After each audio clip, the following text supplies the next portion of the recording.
दोस्तों, चाँद जो कि हमारी पृथ्वी का एकमात्र प्राकृतिक उपग्रह है। पृथ्वी के नज़दीक दिखने वाला ये चाँद हमसे 3,84,000 किलोमीटर दूर है।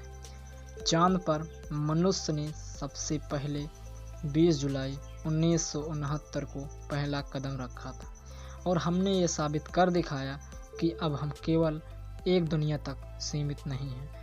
चाँद पर सबसे पहले कदम रखने वाले व्यक्ति नील आर्मस्ट्रांग थे। वैज्ञानिकों ने चाँद की खोज और उसके बारे में जानकारी हासिल करने की कोई कसर नहीं छोड़ी।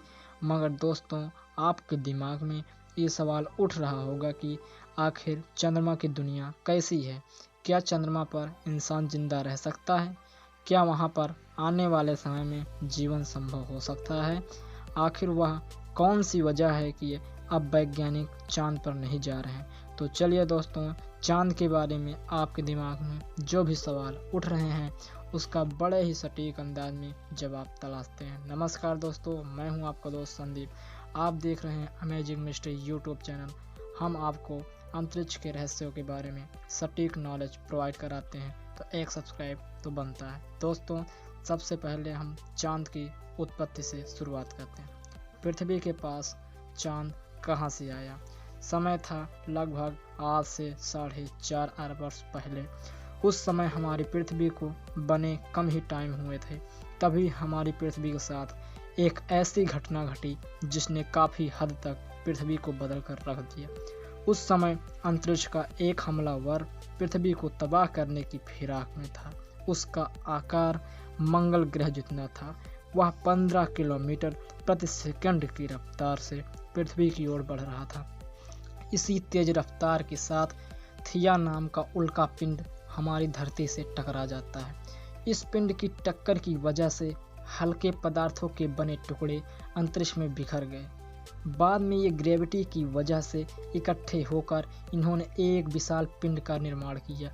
वो पिंड कोई और नहीं बल्कि हमारा चाँद था। तो दोस्तों, इस तरह से चाँद पृथ्वी के पास आया। चाँद का व्यास 3474 किलोमीटर है और यह सौरमंडल का 5वां सबसे बड़ा प्राकृतिक उपग्रह है। धरती की तुलना में चाँद का आकार 27% है, अर्थात हमारी पृथ्वी के अंदर लगभग 9 चाँद आसानी से समा सकते हैं। अब हम चलते हैं चंद्रमा की सतह पर।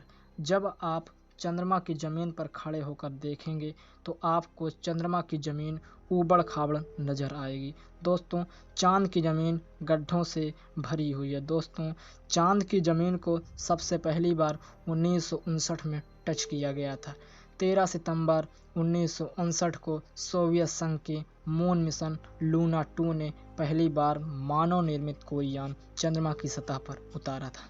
इसके बाद अमेरिका का अपोलो 11 ऐसा पहला मून मिशन था जिसमें एस्ट्रोनॉट समेत स्पेसक्राफ्ट ने चाँद की ज़मीन पर कदम रखा। तारीख थी 20 जुलाई 1969। ये मानव इतिहास की अंतरिक्ष की दुनिया में सबसे बड़ी छलांग थी। इसके बाद कई मानव मिशनों को अंजाम दिया गया। दिसंबर 1972 के बाद चाँद पर कोई भी इंसान नहीं गया। जब आप चाँद की ज़मीन पर खड़े होकर ऊपर की ओर देखेंगे तो आपको हमारी खूबसूरत ग्रह पृथ्वी नज़र आएगी। आपको पृथ्वी अपने अक्ष पर घूमते हुए साफ साफ दिखाई देगी, अर्थात पृथ्वी को कई वर्षों तक लगातार निहारते रहो, वह अपनी जगह से टस से मस नहीं होगी। चाँद का गुरुत्वाकर्षण पृथ्वी के मुकाबले 6 गुना कम है, अर्थात चाँद की ज़मीन पर जाने के बाद हमारा वज़न 6 गुना कम हो जाएगा। अर्थात पृथ्वी पर हमारा वज़न 60 किलोग्राम है तो चाँद पर हमारा वज़न 6 गुना कम होकर सिर्फ 10 किलो हो जाएगा।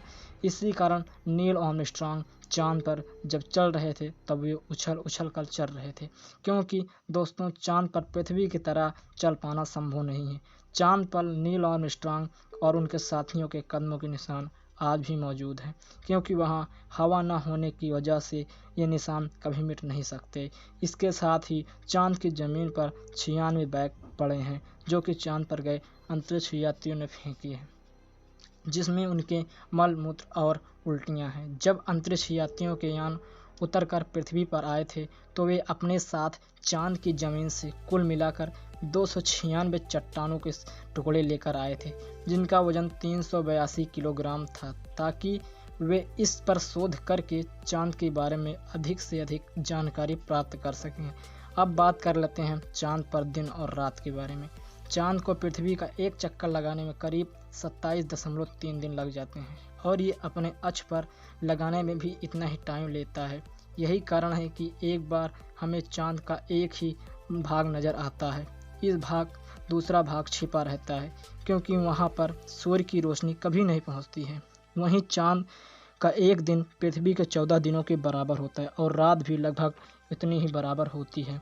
दोस्तों, चांद की सतह का दिन का तापमान 180 डिग्री सेल्सियस तथा रात का तापमान -159 डिग्री सेल्सियस हो जाता है। दोस्तों, चांद स्वयं खुद नहीं चमकता है, बल्कि यह सूर्य के प्रकाश के कारण चमकता है। चांद का 59% भाग ही हमारी पृथ्वी से दिखाई देता है, क्योंकि बाकी 41% भाग पर सूर्य की रोशनी नहीं पहुंच पाती है। दोस्तों, रात में देखने पर जो चांद पर धब्बा दिखाई देता है वो धब्बा नहीं, बल्कि चांद पर मौजूद क्रिएटर मतलब गड्ढे हैं। यहाँ पर सूर्य की रोशनी नहीं पहुँच पाती है। दोस्तों, क्या आप जानते हैं आज तक चांद पर केवल 12 लोग ही कदम रख पाए हैं। दोस्तों, यदि आप इंटरनेट चलाने के शौकीन हैं तो आप चांद पर जा सकते हैं, क्योंकि नासा ने वर्ल्ड रिकॉर्ड बनाते हुए चांद पर वाईफाई सुविधा करा दी है, जिसकी स्पीड 19 Mbps है, मगर पूरा चांद आधे चांद से 9 गुना ज़्यादा चमकदार होता है। तो दोस्तों, अगर आपको हमारा वीडियो पसंद आया हो तो वीडियो को लाइक, कमेंट और सब्सक्राइब करें। जय हिंद, वंदे मातरम।